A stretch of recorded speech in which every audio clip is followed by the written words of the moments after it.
Hello everyone, hope आप सभी बहुत अच्छे होंगे और मैं भी बहुत अच्छी हूँ। आप सभी के लिए एक लेटेस्ट वीडियो लेकर आ चुकी हूँ एंड बेसिकली इस वीडियो में हम देखने वाले हैं आपके प्रीवियस ईयर क्वेश्चन पेपर। जैसे कि मैंने देखा कि कल की वीडियो जो मैंने डाली थी पॉलिटिकल साइंस सब्जेक्ट के ऊपर, वो आपको अच्छी लगी एंड आपने बोला दी और भी वीडियोज़ लेकर आओ। बहुत सारे बच्चों ने बोला हिस्ट्री माइनर वीडियो लेकर आओ, तो मैं लेकर आ चुकी हूँ। एंड चलिए शुरू करते हैं। एंड मैं आपको एक और चीज़ बता दूँ कि इस वीडियो में हम सिर्फ एक क्वेश्चन पेपर नहीं, कम से कम 6 से 7 प्रीवियस ईयर क्वेश्चन पेपर देखेंगे और देखेंगे कौन से क्वेश्चन सबसे ज़्यादा रिपीट हुए हैं। सो चलिए वीडियो को शुरू करते हैं। जितने भी इंपॉर्टेंट क्वेश्चन होंगे मैं उनको हाईलाइट कर दूंगी ताकि उनको आप अपने पेपर में ज़रूर करके जाओ। यहाँ पर सबसे पहले ऐसा कुछ आपका क्वेश्चन पेपर आता है, ठीक है। 3 घंटे आपको उसको करने में मिलते हैं, ठीक है। उसके बाद मैं आपको बता दूं, आपका जो एग्जाम रोल नंबर होता है, जो आपके एडमिट कार्ड पे मेंशन होता है, आप उसको यहाँ फिल करते हैं। उसके बाद जो यहाँ पे सीरियल नंबर है, यहाँ पे यूनिक पेपर कोड है, ये सब आपको अपनी आंसर शीट पर लिखना होता है। आपके सब्जेक्ट का नाम है history of India from earliest times up to 300 CE। BA program का ये सब्जेक्ट है। चलिए इसके देखते हैं कौन से क्वेश्चंस आए हैं। सबसे पहले एक इंपॉर्टेंट नोट दिया गया है जिसमें लिखा गया है कि इंग्लिश या हिंदी किसी एक लैंग्वेज में अपना आंसर लिखे एंड अटेम्प्ट एनी 5 क्वेश्चंस, यानी कि कोई भी 5 क्वेश्चन सिर्फ आपको करने हैं अपने एग्जाम में और 3 घंटे के अंदर ही आपको कंप्लीट करने हैं। तो चलिए शुरू करते हैं। पहला क्वेश्चन आपके सामने है। इंग्लिश और हिंदी दोनों मीडियम के बच्चों के क्वेश्चंस है। सभी इस वीडियो को देखें, सभी के लिए हेल्पफुल है। सो गाइज, यहाँ पे आपका पहला क्वेश्चन है कि अपने अध्ययन काल के इतिहास के पुनर्गठन हेतु साहित्यिक स्रोतों के महत्व की विवेचना करिए। तो यहाँ पे आपको साहित्यिक स्रोत के महत्व बताने हैं कि आपके इतिहास में क्या है। तो आपने जो भी पढ़ा अपने चैप्टर्स में, जो मैंने आपको पढ़ाया, उसमें सिर्फ आपको साहित्यिक स्रोतों के बारे में बात करनी है, ठीक है। कि साहित्यिक स्रोतों का हमारे इतिहास को जानने में क्या महत्व रहा, क्या भूमिका रही, वो आपको यहाँ बताना है, ठीक है। जिसको यहाँ पे बोला गया है लिटरेरी रिसोर्सेज, ठीक है। सो चलिए, आपको यहाँ पे पहला क्वेश्चन मैंने क्लियर कर दिया। बाकी जो हिंदी और इंग्लिश दोनों मीडियम के बच्चे वो इस वीडियो को देखें ताकि आपको इंपॉर्टेंट क्वेश्चंस जो है पता चल सके। तो सबसे पहले क्वेश्चन में आपको डिस्कस करनी है इंपॉर्टेंस ऑफ लिटरेरी रिसोर्सेज। आगे आपका दूसरा क्वेश्चन है, भारतीय उपमहाद्वीप की पुरापाषाण संस्कृतियों की मुख्य विशेषता बताइए। संस्कृतियों की विशेषता बतानी है, ठीक है। तो ये भी बहुत इंपॉर्टेंट क्वेश्चन है और मैं बता चुकी हूँ, पढ़ा चुकी हूँ चैप्टर में कि पुरापाषाण संस्कृतियाँ क्या है और इनकी क्या क्या विशेषताएं हैं। तो ये क्वेश्चन आपका आया है और जो अगर मैंने आपको क्वेश्चंस पढ़ाए हैं पॉलिटिकल साइंस के तो वो भी पेपर में देखने को मिले। एज इट इज जो मैंने चैप्टर पढ़ाए हैं उनमें भी वो सारे टॉपिक मैंने अच्छे से ब्रीफली आपको बताए हुए हैं, जितने भी टॉपिक आपके यहाँ पे दिए गए हैं। सो यहाँ पे जैसे कि आप देख रहे हो, यहाँ पे पैलियोलिथिक कल्चर्स के बारे में यहाँ पे बात हो रही है, तो इसको मैं आपको पढ़ा चुकी हूँ, ठीक है। तो आप वो वीडियो जाके चेकआउट करिए, आपको बहुत हेल्प मिलेगी उस वीडियो से और आपके सारे डाउट्स क्लियर हो जाएंगे। तो मैं वीडियो का थंबनेल भी यहाँ पे अटैच कर रही हूँ साथ में, ताकि आपको थोड़ी सी हेल्प मिल जाए वीडियो को सर्च करने में। सो यहाँ पे आपका नेक्स्ट है, हड़प्पा सभ्यता की नगर योजना और इसकी आर्थिक व्यवस्था पर निबंध लिखिए। तो यहाँ पे आपका हड़प्पा सिविलाइजेशन को लेकर क्वेश्चन आता है कि आपको इसकी इकोनॉमी के बारे में बताना है। तो मैं आपको एक चीज़ बता दूं कि हड़प्पा सभ्यता आपने 12th क्लास में भी पढ़ा होगा, ठीक है। और कॉलेज वाले जो आपके एग्जाम्स होते हैं उसमें थोड़ा सा ज़्यादा आपको डिटेलिंग में बताना होता है, थोड़ा लेंदी आंसर लिखना होता है, अपनी राइटिंग स्किल्स दिखानी होती है।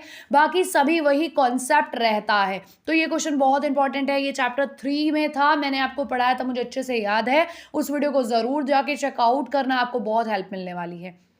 देन नेक्स्ट क्वेश्चन यहाँ है, उत्तर वैदिक काल की राजनीतिक तथा सामाजिक व्यवस्था का विश्लेषण करिए। सो बेसिकली आपको बताना है उत्तर वैदिक काल था जो ठीक है, लेटर वैदिक पीरियड जो था उसके बारे में आपको बताना है। Analyse the political and social organisation, ठीक है। सो चलिए आगे देखते हैं। यहाँ पे क्या है, ईसा पूर्व 6ठी शताब्दी में जनपदीय राज्यों के उदय का मूल्यांकन कीजिए। सो यहाँ पे जो आपके जनपदीय राज्य हैं, ठीक है, उनके बारे में बेसिकली आपको बताना है यहाँ पे 5th क्वेश्चन के अंदर। ओके, सो यहाँ पे आपका क्वेश्चन नंबर 6 है जिसमें आपको बताया प्रारंभिक बौद्धिक व जैन धर्म की शिक्षाओं की इन धर्मों की प्रसिद्धि में क्या महत्वता थी। कि बेसिकली जो जैन और बौद्ध धर्म की शिक्षाएं थी, इनकी वजह से कैसे इनका धर्म जो था वो इतना ज़्यादा फेमस हो गया, वो आपको यहाँ पे बताना है। बेसिकली बौद्ध और जैन धर्म की जो पॉपुलैरिटी थी, उसके बारे में आपको यहाँ पे बताना है। सो ये क्वेश्चन भी इंपॉर्टेंट है। उसके बाद ये वाला क्वेश्चन है आपका, मौर्य प्रशासन की प्रमुख विशेषताएं क्या है। सो ये बहुत इंपॉर्टेंट क्वेश्चन है। ये क्वेश्चन आपको एज इट इज पेपर में देखने को मिल सकता है कि जो आपका मौर्यन एडमिनिस्ट्रेशन था, इसके क्या फीचर थे वो आपको बताने। तो ये बहुत इंपॉर्टेंट है, इसको पेपर से पहले जरूर कर लेना। उसके बाद 8 क्वेश्चन है, संगम काल में दक्षिण भारत के समाज व अर्थव्यवस्था की विवेचना कीजिए। तो यहाँ पे आपको संगम काल में जो दक्षिण भारत था उसका कैसा समाज रहा, वहाँ की इकोनॉमी कैसी रही, उसके बारे में आपको बताना है। तो इस क्वेश्चन को भी पेपर से पहले देख लेना, इंपॉर्टेंट है। अगर पेपर में आए तो मे बी आपका पढ़ना इस क्वेश्चन को बहुत ही जरूरी है। देन आपका 9th क्वेश्चन है, साम्राज्य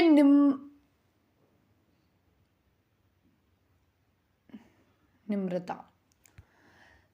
साम्राज्य निम्रता एवं बौद्धिक धर्म के संरक्षण के रूप में कनिष्क की उपलब्धियों का आंकलन कीजिए। तो यहाँ पे आपको कनिष्क के बारे में बताना है, ठीक है, और उनकी क्या उपलब्धियां थी उनके बारे में बताना है, बौद्ध धर्म को ध्यान में रखते हुए। तो ये क्वेश्चन इंपॉर्टेंट है, आपके पेपर में आया हुआ है, इस पर थोड़ा सा ध्यान दे लेना। एंड इसके साथ साथ जो हमारा एग्जाम का पैटर्न है ये भी आप देख रहे होंगे, किस तरह से क्वेश्चंस आते हैं, कितने क्वेश्चंस आते हैं और कितने करने होते हैं। तो यहाँ पे 10 क्वेश्चन दिए गए थे और 10 में से कोई 5 करने थे, ठीक है। उसके बाद यहाँ पे शॉर्ट नोट लिखना है कि नहीं 2 पेज सेम, जैसे आपका पॉलिटिकल में दिया हुआ था। तो यहाँ पे आप नवपाषाण क्रांति के बारे में लिख सकते हो, हड़प्पा सभ्यता के पतन के बारे में, अशोक के अभिलेख के बारे में, या फिर गौतमी पुत्र शतकर्णी के बारे में जो है आप लिख सकते हैं। तो ये आपका पहला क्वेश्चन पेपर था जो मैंने आप सभी के साथ अभी डिस्कस किया, एंड ये बहुत इंपॉर्टेंट है आप सभी के लिए। चलिए देखते हैं दूसरा क्वेश्चन पेपर क्या है, और क्या जो पहले क्वेश्चन पेपर में क्वेश्चंस आए थे वो दूसरे में रिपीट हुए हैं या नहीं। सो यहाँ पे सेम इंस्ट्रक्शंस दी गई है। यहाँ पे क्या है, पहला क्वेश्चन है, अपने अध्ययन काल पर प्रकाश डालते हुए विभिन्न स्रोतों का सर्वेक्षण कीजिए। तो देखिए, सबसे पहला क्वेश्चन था हमारा साहित्यिक स्रोत के बारे में पिछले क्वेश्चन पेपर में, पर अब आपको साहित्यिक स्रोत के बारे में नहीं पूछा गया, आपसे सभी स्रोतों के बारे में पूछ रहे हैं, विदेशी स्रोत, पुरातात्विक स्रोत, ठीक है। तो इन सभी को आपको ध्यान में रखते हुए हमारे जो इतिहास है उसका बताना है कि कैसे ये सारे स्रोतों ने मदद की हमारे इतिहास को जानने में। देन हमारा नेक्स्ट क्वेश्चन है, भारत की नवपाषाण संस्कृतियों के क्षेत्र वितरण तथा विशिष्ट लक्षणों का परीक्षण कीजिए। तो नवपाषाण संस्कृतियां आपको यहाँ पर बतानी है, एंड ऊपर आपको मे बी पूरा पाषाण संस्कृति पूछी गई थी। तो यहाँ पर ये 3 टाइम पीरियड में जो है बेसिकली प्री हिस्टोरिकल काल 3 टाइम पीरियड में डिवाइडेड था, पूरा पाषाण काल, मध्य पाषाण काल और नवपाषाण काल। तो तीनों में से किसी के बारे में भी आपसे पेपर में पूछा जा सकता है, इस चीज का ध्यान रखना। देन आपका 3rd क्वेश्चन था, हड़प्पाई अर्थव्यवस्था एवं धर्म की प्रमुख विशेषताओं का वर्णन कीजिए। तो यहाँ पे आपको हड़प्पा इकोनॉमी एंड रिलीजन के बारे में बहुत सी चीजें बतानी थी। तो आपने जो भी पढ़ा था आपको यहाँ पे बेसिकली आंसर में बताना था। उसके बाद आपका 4th क्वेश्चन है, ऋग्वैदिक कालीन राजनीतिक एवं सामाजिक जीवन की विवेचना कीजिए। सो जो हमारा ऋग्वैदिक काल था, ठीक है, उसकी पॉलिटिकल एंड सोशल कंडीशंस क्या थी वो आपको इस क्वेश्चन में डिस्क्राइब करनी है।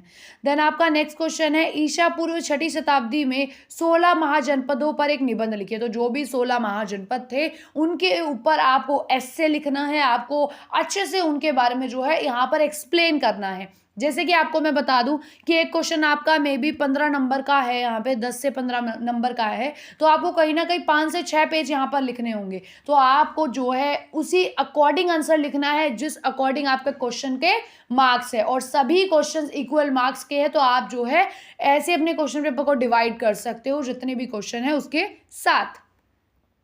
सो यहाँ पे अब 6 क्वेश्चन दिया गया है, ईसा पूर्व 6ठी शताब्दी में नए धर्मों के उदय के कारण का विश्लेषण कीजिए। कि जो 6ठी शताब्दी आई तो नए नए धर्मों का उदय हो रहा था, तो उसका क्या कारण था वही आपको यहाँ पे डिस्क्राइब करना है। देन आपका 7th क्वेश्चन है, अशोक के अभिलेखों के प्रकाश में उसके दंभ की विवेचना कीजिए। तो बेसिकली आपको अशोक के जो अभिलेख थे, जो वो छपे थे या फिर जो भी वो उत्कीर्ण किए गए थे, उनकी विवेचना करनी है और उन्हीं के बारे में यहाँ पे बताना है। उसके बाद यहाँ पे क्वेश्चन है, कुषाण कौन थे। तो कुषाण राजा आपने 12th में भी पढ़ा होगा, आपको बताना है कुषाण कौन थे और उनके सांस्कृतिक योगदान का संक्षिप्त वर्णन करना है। कि कुषाण राजा कौन थे और उनकी जो भी उपलब्धियां थी, जो भी आपने पढ़ा, उनके सिक्के पढ़े, उन पर ही आपको ब्रीफली बेसिकली डिस्क्राइब करना था और उनके कंट्रीब्यूशन के बारे में बताना था कि बेसिकली उन्होंने क्या कंट्रीब्यूशन किया था सांस्कृतिक में। उसके बाद 9वां क्वेश्चन है, भारत के इतिहास में संगम युग के महत्व का विवेचना कीजिए। तो आपको संगम एज के बारे में यहाँ पे बताना है, what is the importance of Sangam age. ठीक है, हमारे बेसिकली हिस्ट्री ऑफ इंडिया में तो आपको बतानी है। सेम यहाँ पे 10वां क्वेश्चन आ जाता है, आपको शॉर्ट नोट लिखना है किन्हीं दो पे। यहाँ पे भीम बेटका पे आप लिख सकते हैं, महापाषाण पे लिख सकते हैं, मौर्य काल पर, या फिर हिंदू यूनानी। अब मैं आपको एक चीज़ बता दूं कि जो ये महापाषाण है भाई, ये चैप्टर बहुत इंपॉर्टेंट है। इस सेकेंड चैप्टर को आप पढ़ लेना, क्योंकि इसमें से आपको नोट लिखने को दे सकते हैं एंड कोई क्वेश्चन भी दे सकते हैं। तो क्वेश्चन तो देखो यार आएगा ही चैप्टर से, बट ये बहुत ईजी चैप्टर है और मैंने इसको बहुत ही ईजिली एक्सप्लेन किया है, तो वो वीडियो जरूर देख लेना। आप सभी के लिए वीडियोस बनाई है तो प्यार दिखाओ, वीडियोस को चेकआउट करो। सो यहाँ पे अब हमारा नेक्स्ट क्वेश्चन पेपर आ गया है, जो कि है history of India from earliest times up to 300 CE। ठीक है, सो चलिए देखते हैं। देखो पैटर्न आपको होप समझ आया होगा। यहाँ पे 45 नंबर का क्वेश्चन पेपर है और मे बी आपका 90 का हो, कुछ कह नहीं सकते, एक बार चेक कर लेना। ठीक है, और 3 घंटे का आपका पेपर होगा और इस तरह का ही पैटर्न होगा कि भाई 10 क्वेश्चन दे रहे हैं और बोलेंगे 5 करो या 4 करो। क्वेश्चन आया है और हाँ, जो क्वेश्चन मैं आपको दिखा रही हूँ वैसे ही कुछ क्वेश्चंस आपको देखने को मिलने वाले हैं अपने पेपर में, तो इसीलिए मैं ये वीडियो बना रही हूँ ताकि आपको आइडिया लग जाए कि कौन सा क्वेश्चन ज़्यादा रिपीट हो रहा है और कैसे क्वेश्चंस दिए जाते हैं। तो यहाँ पे है कि प्रारंभिक भारतीय इतिहास की पुनर्रचना के लिए पुरातात्विक स्रोतों के महत्व की विवेचना करिए। तो यहाँ पर आपको भारतीय इतिहास के बारे में बताना है और यहाँ पर आपको सिर्फ बात करनी है पुरातात्विक स्रोत के बारे में। अभी हमने देखा था कि फर्स्ट में पूछा गया था साहित्यिक स्रोत के बारे में, यहाँ पे पुरातात्विक स्रोत, और क्या पता आपसे विदेशी स्रोतों के बारे में भी पूछ ले। तो आप पहले चैप्टर के ये तीनों टॉपिक अच्छे से कर लेना। देन आपका सेकंड है भारतीय पुरापाषाण संस्कृतियों की प्रमुख विशेषताओं पर संक्षिप्त वर्णन कीजिए। तो यहाँ पर आपको किसके बारे में बताना है, पुरापाषाण संस्कृतियों के बारे में बताना है, जो भी पैलियोलिथिक कल्चर था। और यही क्वेश्चन अभी हमने ऊपर भी देखा, एक सेकेंड में चेकआउट कर लेती हूँ, शायद नवपाषाण संस्कृतियों के बारे में था चैप्टर के अकॉर्डिंग। हाँ, यहाँ पे नवपाषाण संस्कृतियाँ है और इससे ऊपर वाले में कौन सी संस्कृतियाँ थी, यहाँ पे ये रही पुरापाषाण। तो ये क्वेश्चन आपने देखा कि ये 2 बार रिपीट हुआ है, इट मीन्स ये बहुत इंपॉर्टेंट क्वेश्चन है, तो इसको अच्छे से अपने पेपर में आप कर लेना। ठीक है, ये बहुत इंपॉर्टेंट है, इसलिए मैंने इसको अच्छे से हाईलाइट कर दिया, क्योंकि ये 2 बार रिपीट हुआ है सेम क्वेश्चन कि पुरापाषाण संस्कृतियों के महत्व की विशेषताएं बताइए। सो चलिए आगे देखते हैं और कौन से क्वेश्चन है जो रिपीट हो रहे हैं। सो यहाँ पे अब हमारा second question, basically third question है, भारत के नवपाषाण संस्कृतियों की प्रमुख विशेषताएं बताइए। तो यहाँ पे आपसे नवपाषाण संस्कृतियों की विशेषताएं पूछ ली, जो भी बहुत इंपॉर्टेंट क्वेश्चन है और रिपीटेड है, तो इस चीज़ का भी ध्यान रखना और इसे अपने एग्जाम के लिए अच्छे से प्रिपेयर कर लेना। देन आपका फोर्थ क्वेश्चन है, हड़प्पा सभ्यता के भौगोलिक विस्तार एवं नगर योजना की विशेषताओं पर चर्चा कीजिए। तो आपको बताना है हड़प्पा सभ्यता का जो भी टाउन प्लानिंग थी उसके बारे में आपको बताना है और जो जिस तरह से उनका भौगोलिक विस्तार हो रहा था उसके बारे में बताना है। 5वां यहाँ पर क्वेश्चन दिया गया है, उत्तर वैदिक कालीन लोगों की अर्थव्यवस्था एवं राज्य व्यवस्था की मुख्य विशेषताओं पर प्रकाश डालिए। तो यहाँ पर आपको बताना है highlight the main features of economy and polity of the later Vedic people. ठीक है, तो आपको ये बताना है, ये क्वेश्चन इंपॉर्टेंट है, इसको कर लेना। वैदिक काल को लेकर आपसे क्वेश्चन अक्सर पूछे जाते हैं कि इसकी इकोनॉमी के बारे में बताओ, तो ये आप देख लेना जरूर, क्वेश्चन इंपॉर्टेंट है। सो यहाँ पे ये 6 क्वेश्चन आपके लिए बहुत ही ज्यादा इंपॉर्टेंट है। Discuss the main teachings of Jainism and Buddhism. So basically यहाँ पर जैन और बौद्ध धर्म की जो मुख्य शिक्षाएं हैं उनकी विवेचना करनी, और ये क्वेश्चन बहुत इंपॉर्टेंट है, एज इट इस पेपर में देखने को मिल सकता है, जो कि यहाँ पर भी अभी सेकेंड टाइम रिपीट हो रहा है और ये आपको एज इट इज देखने को मिल सकता है। तो ऐसे क्वेश्चन जो बार बार रिपीट हो रहे हैं उनको तो बिल्कुल ही मत छोड़ना, उनको तो जरूर करके जाना। स्पेशली बोल रही हूँ, कुछ मत करना पर इन क्वेश्चंस को जरूर करना। एंड आपको चैप्टर्स पढ़ने की भी ज़रूरत नहीं है अगर आप इन सभी क्वेश्चंस को कर लेते हैं, तो ये बहुत इंपॉर्टेंट है और एज इट इज पेपर में आते हैं। यहाँ पे अशोक के अभिलेखों के प्रकाश में उनके धम्म की विभिन्न विशेषताओं का परीक्षण कीजिए। तो आपको यहाँ पर बताना है अशोक के अभिलेखों के बारे में, ठीक है, और उनके जो धम्म था उसकी विशेषताएं बतानी है। तो ये क्वेश्चन इंपॉर्टेंट है, इसको पेपर के लिए जरूर प्रिपेयर कर लेना। देन यहाँ पे भारत के इतिहास एवं संस्कृति में कनिष्क के योगदान के रेखांकित कीजिए। तो कनिष्क को लेकर ये दूसरी बार क्वेश्चन आ रहा है और यहाँ पर उसका कंट्रीब्यूशन जो है वो पूछा गया है। तो यहाँ पे आपको उसका trace the contribution of Kanishka to the history of culture of India, ठीक है। तो इंपॉर्टेंट क्वेश्चन है, इसको कर लेना। देन आपका 9th क्वेश्चन है भारतीय इतिहास में संगम युग का महत्व बताओ और विवेचना करो। तो संगम एज के बारे में आपको यहाँ पे बताना है और ये क्वेश्चन भी दूसरी बार मैं एज इट इज देख रही हूँ, तो बहुत इंपॉर्टेंट है। जो क्वेश्चन बार बार रिपीट हो रहे हैं भाई उनको मत छोड़ना, अभी भी बोल रही हूँ, ठीक है। क्या पता आपके क्वेश्चन पेपर में भी यही क्वेश्चन आ जाए एज इट इज। उसके बाद आपको शॉर्ट नोट लिखना है कि नहीं 2 पर, तो ये क्वेश्चन भी आपको अपने पेपर में देखने को मिलेगा। अब देखो गौतमी पुत्र पर शॉर्ट नोट लिखना है, जो कि आपने ऊपर भी देखा था, और महापाषाण ये भी ऊपर देखा था। तो जो टॉपिक शॉर्ट नोट में भी रिपीट हो रहे हैं उनको भी आप मत छोड़ना, इंपॉर्टेंट है। तो शॉर्ट नोट में भी दोबारा रिपीट हुआ है आपका कौन सा, महापाषाण वाला और गौतमी पुत्र वाला। तो इन चीज़ों को बिल्कुल भी आप मत छोड़े, ठीक है। चलिए आगे देखते हैं क्या है अगले क्वेश्चन पेपर में। ये कुछ क्वेश्चन पेपर थे, मैंने आज सभी के लिए निकाले, PDF बनाया ताकि आप सभी की हेल्प कर सकूं। ओके, सो ये क्वेश्चन एज इट इज आ गया जो पहले क्वेश्चन पेपर में था कि प्राचीन भारतीय इतिहास के अध्ययन में साहित्यिक स्रोतों की महत्व की मूल्यांकन करो। तो ये पहला question as it is same आ गया जो कि पहले क्वेश्चन पेपर में भी था। महापाषाण संस्कृतियों की विशेषता बतानी है, एज इट इज क्वेश्चन आ गया, ठीक है। उसके बाद आपको सोसाइटी ऑफ रिलीजन जो आपका हड़प्पा सभ्यता का रहा, समाज और धर्म, इसकी विवेचना करनी है। ये भी एज इट इज क्वेश्चन आपको इस वाले में देखने को मिला, ठीक है।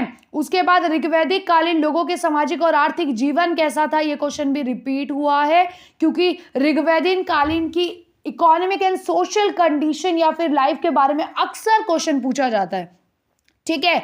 उसके बाद बौद्ध धर्म और जैन धर्म के बारे में, उनकी शिक्षाओं के बारे में क्वेश्चन बहुत ज़्यादा आता है। तो ये जो मैंने क्वेश्चन हाईलाइट करी है ऐसे ही नहीं करे, बहुत ही ज़्यादा इंपॉर्टेंट है आपके एग्जाम के पर्पज से। महाजनपदों के बारे में अक्सर पूछा जाता है, तो ये क्वेश्चन भी इंपॉर्टेंट है कि महाजनपदों के इतिहास पर एक आलोचनात्मक निबंध लिखिए। तो ये चीज़ आप याद रख लेना कि महाजनपद पर भी बार बार क्वेश्चन आता है। मौर्य प्रशासन है, मौर्य साम्राज्य, इस पर भी बार बार क्वेश्चन आ रहा है, ठीक है, कि मौर्य साम्राज्य क्या था, कैसी इसकी प्रणाली थी, इसका एडमिनिस्ट्रेटिव सिस्टम कैसा था। ये क्वेश्चन आपका एज इट इज आने के बहुत सारे चांसेस है, 90% चांसेस है, तो इसको भी जरूर कर लेना। उसके बाद संगम युग की बात करें तो मैंने इसको अभी आपको दिखाया था, संगम युग का भी क्वेश्चन जो है हमारा रिपीट हुआ है कि संगम युग की सामाजिक और आर्थिक जीवन का उल्लेख करिए। तो क्वेश्चन में थोड़ा बहुत चेंजेस है बट स्टिल वही क्वेश्चंस आ रहे हैं, तो इन क्वेश्चंस को बिल्कुल भी मत छोड़ना और अपने पेपर से पहले जरूर पढ़ लेना। 9th क्वेश्चन है भारतीय इतिहास में सातवाहनों के योगदान का मूल्यांकन कीजिए। तो contribution of Satavahana to India history, ये आपको बताना है और ये क्वेश्चन बहुत इंपॉर्टेंट है। शॉर्ट नोट की अगर मैं बात कर रही हूं तो यहाँ पे ये भी बहुत इंपॉर्टेंट है, आपका शॉर्ट नोट है जो, चलो हिंदी मीडियम में देख लेते हैं यहाँ पे कि आपको संक्षिप्त टिप्पणी करनी है सिक्के और अभिलेखों पर, यहाँ पे हड़प्पाई व्यापार के ऊपर और उत्तर वैदिक राज व्यवस्था के ऊपर और कनिष्क के ऊपर। तो जो आपके कनिष्क है इनके ऊपर भी बहुत बार क्वेश्चन पूछा गया है, तो कनिष्क भी जरूर पढ़ लेना, सिक्के और अभिलेख अच्छे से पढ़ लेना, हड़प्पा में कैसे व्यापार होता था, किन चीज़ों का व्यापार होता था, ये चीज़ें अगर आप अच्छे से कर लेते हो तो आपको बिल्कुल भी प्रॉब्लम नहीं होने वाली है।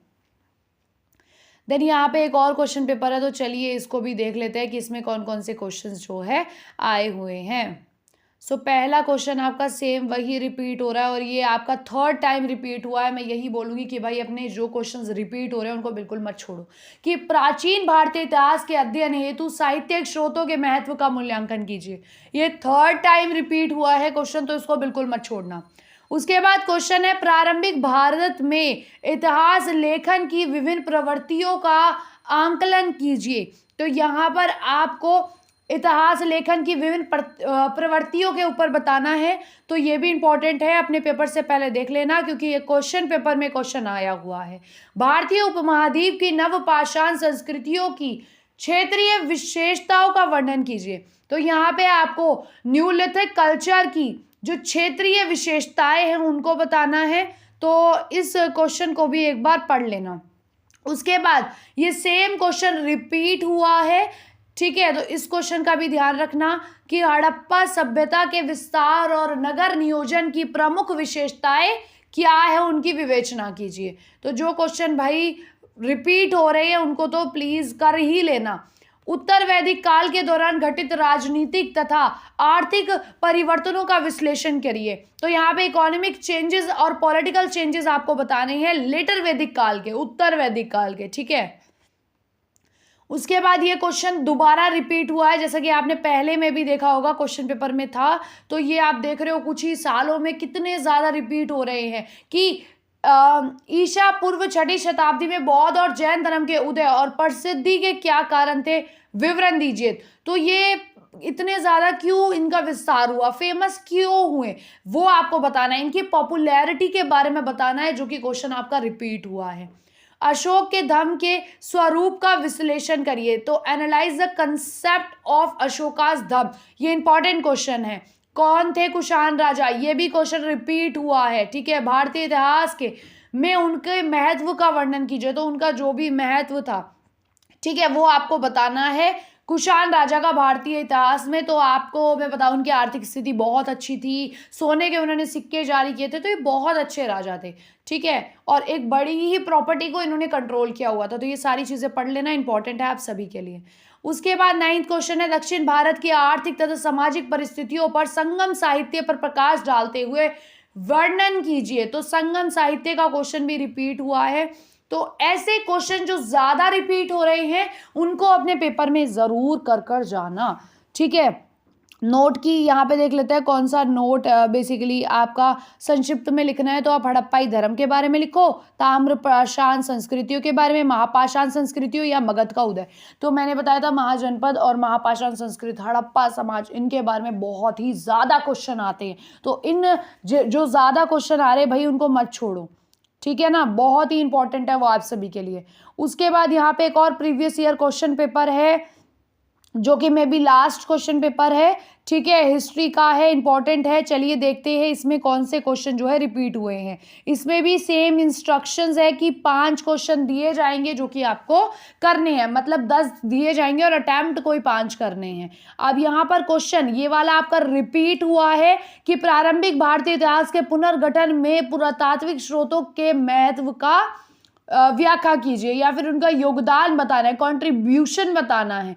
तो पुरातात्विक जो आपका स्रोत है ये आपका बहुत ज़्यादा क्वेश्चन आता है और इसके भी 90% चांसेस है पेपर में आने के, क्योंकि ये भी कुछ क्वेश्चन पेपर्स में रिपीट हुआ है, राइट।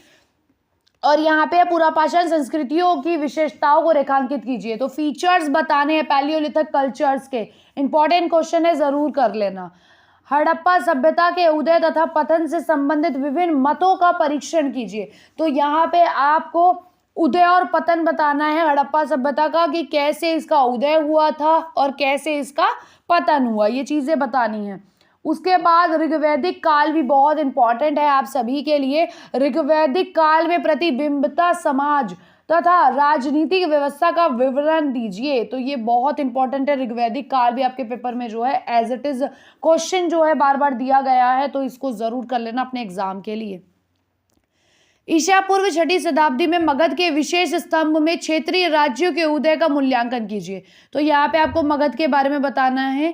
इस क्वेश्चन में मगध के बारे में बोला गया है। देन ये क्वेश्चन है, प्रारंभिक बौद्ध शिक्षाओं को प्रमुख विशेषताओं की व्याख्या करें। तो यहाँ पे आपको बौद्ध की शिक्षाएं बतानी है और इनकी विशेषता बतानी है। ये बहुत इंपॉर्टेंट क्वेश्चन है, ठीक है, इसको कर लेना। ये जितने भी इंपॉर्टेंट क्वेश्चन है मैंने ब्लू कलर से हाईलाइट किए हैं। उसके बाद मौर्य अर्थव्यवस्था और समाज के विभिन्न पहलुओं की व्याख्या कीजिए। ये भी इंपॉर्टेंट क्वेश्चन में ही आता है, मोस्ट इंपॉर्टेंट में आता है बल्कि, ठीक है, तो कर लेना। जैसे कि मैंने बताया संगम साहित्य वाले क्वेश्चंस बार बार रिपीट हो रहे हैं, तो इसको भी अच्छे से करके जाना कि दक्षिण भारत के इतिहास के अध्ययन के लिए संगम साहित्य के महत्व का आंकलन कीजिए।